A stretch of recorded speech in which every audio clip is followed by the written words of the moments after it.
Hey everyone, I wanted to quickly go over my experience with the catch cans. Let me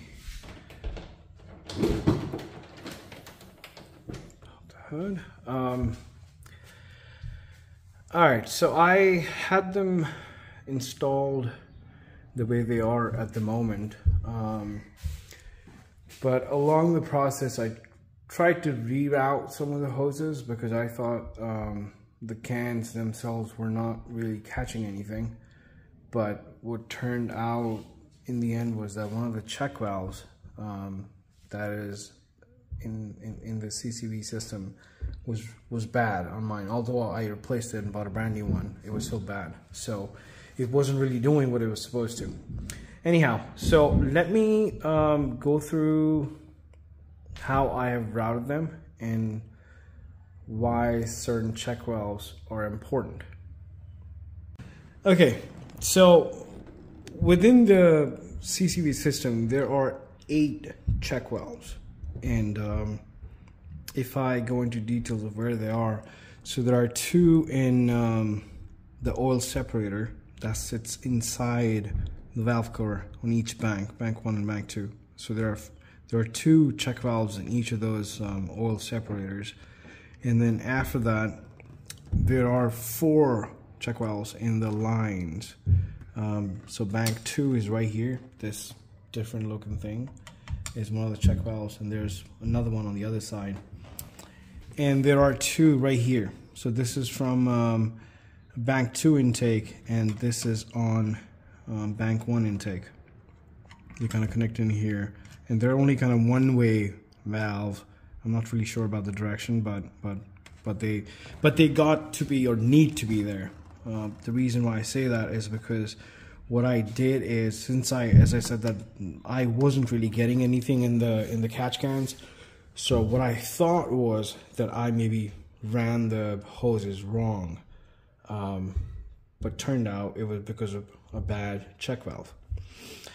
And when I did reroute the hoses without the check valves, what started happening was that I was getting gas smell in my, if I open up the oil fill cap, I would get smoke, and it smelled like gas. It smelled like gas pretty bad. I mean, it would have been okay if there was a bit of smoke, but it was a lot. So I wasn't sure what happened, so instead of, getting crazy about it, what I did is I removed all the hoses for the CCV and the catch cans. I checked each of the valves, and turns out the valve on my bank 2 was bad, and I had the intake boots, the old ones that I replaced them with.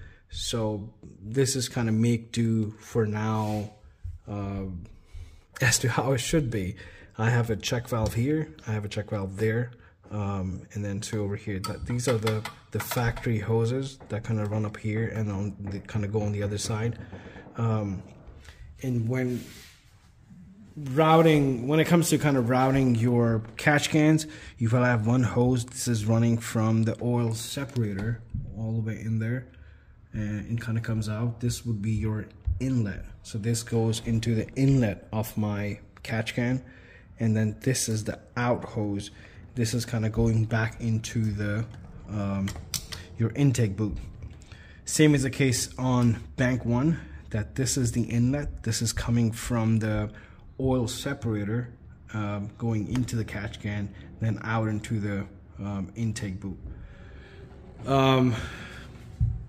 As I said, that I wasn't getting any condensation or fluid in my catch cans, but since I've rerouted them, I don't know if I can quickly open this one up. And this was a very test or trial run type of catch can setup, because I just wanted to see whether or not this is going to work to begin with. So I cheaped out on pretty much everything.